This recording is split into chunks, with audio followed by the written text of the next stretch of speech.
расман муҳорибаи рейтингӣ дар вазни миёна дуюм рақами рейтинг Дрикус Дюплеси бо рекорди 23.3 зидди Камару Усман бо рекорди 21.4 рӯзи 19 июл дар турнири UFC Fight Night. Ассалому алайкум дӯстон, хушомадед ба шабакаи мо. Дар ин навор оиди тозатарин ва муҳимтарин хабарҳо аз ҷаҳони ММА гап мезанем. Лайкро зер кунед, мо бошем оғоз мекунем.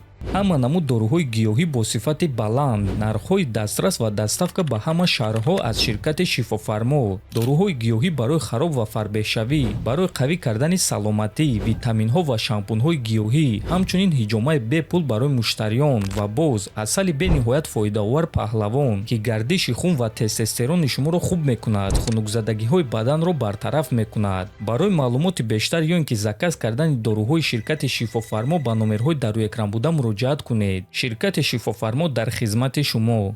чемпиони вазни сабуки UFC Ҷастин Гейҷи гуфт ки дигар ягон кас аз бебох будани Илия Топурия хавотир намешавад. дигар ягон рақиби Топурия зидди ӯ баромада фикр намекунад ки ӯ мағлубнашаванда аст. Ин як қисми ӯ буд. худи ҳозир ма дар фикри анҷом додани карьера нестум, чунки ҳозир ма ҷангидан мехоҳам. Нест чунин ҳиссиётҳое ки ҳама чиз тамом шуд ва ма бояд аз ҷангҳо равам. Ма ба Илия реванш доданӣ нестум. ӯ метавонад ки кӯшиш кунад, лекин ӯ ин реваншро намегирад. ӯ таслим шуд. ма ӯро ду маротиба ба нокдаун равон кардам. боз ма бояд чӣ кор кунам? рақиби навбатии ӯ набояд ки ма бошам. ӯ бояд зидди Педи Пимблет ҷангад ё ягон рақиби дигар, гуфтааст Гейҷи. Ва дӯстон, бояд гуфт ки дар ҳақиқат муҳорибаи Топурия зидди Пимблет муҳорибаи шавқовар шуда метавонад, чунки байни онҳо чанд сол шуд ки муноқиша аст. Гейҷи бошад метавонад ки камарбанди худро зидди Арман ё Оливейра ҳимоя кунад. расман муҳориба бо қоидаҳои греплинг бо зарбаҳо. Лоиқ Раҷабов зидди Юсуф Раисов дар вазни 80 кг рӯзи 5 июл дар Москва дар турнири ACB Jiu-Jitsu 21. Юсуф Раисов эълони ин қуввозмоиро чунин шарҳ дод: лоиқ, ҳама корҳое ки дар тамринҳо дар Таиланд карда будем, ҳамон корҳоро мекунем ва ба боварӣ ин қуввозмоӣ беҳтарин нишон мешавад. бародари тоҷики ман, навиштааст Раисов. Лоиқ бошад ба ӯ дар ҷавоб навишт ки иншааллоҳ бародарам. ана ҳамин гуна ин ду варзишгар якдигарро эҳтиром мекунанд ва ин қуввозмоии онҳо бо эҳтироми якдигар мегузарад. мо бошем ин қуввозмоиро бесаброна интизор хоҳем шуд.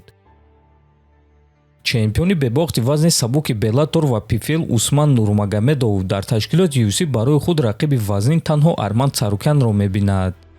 бо ҳамаи ҷангварони топ-5 UFC ҷангида мешавад. Арман, Сен-Дени ё Пимблет. фикр мекунам ки муҳорибаи конкурентӣ бо Арман мешавад. дигаронаш он қадар вазнин нестанд. фикр мекунам ки муҳориба бо Арман дер ё зуд баргузор мегардад. эҳтимоли калон аст. барои ман ин муҳориба танҳо аз нигоҳи варзишӣ шавқовар аст, чунки ҳамчун ҷангвар Арман ба ман писанд аст. ӯ ҷангвари ҳаматарафа аст. дар стойка ҷангида метавонад, гӯштин гирифта метавонад ва то охир меҷангад. ҳамчун одам низ ӯ шавқовар аст. бо ҳар гуна блогерҳо худро хеле машҳур кард. нисбати ӯ ма ягон гуфтанӣ ё бадбинӣ надорам. барои ман муҳориба зидди ӯ танҳо аз нуқтаи назари варзишӣ шавқовар аст, гуфтааст Нурмагомедов. хотиррасон мекунам ки Усман Нурмагомедов аз рӯи шартнома охирон муҳорибаи худро дар PFL аллакай рӯзи 31 июл зидди Арчи Колган мегузаронад ва шояд ки баъди ин муҳориба ӯ ба UFC шомил шавад, агар ки маслиҳат карда тавонанд. ва ногуфта намонад ки Усман Нурмагомедов дар вазни сабук баромад мекунад, ки айни замон чемпиони вазни сабуки PFL аст. худи шумо дӯстон, муҳорибаи Усман Нурмагомедов зидди Арман Царукянро дидан мехостед ё не? фикрҳои худро нависед. ҳатман дар канали мо обуна шавед. то боздид, хонободу сарбаланд бошед.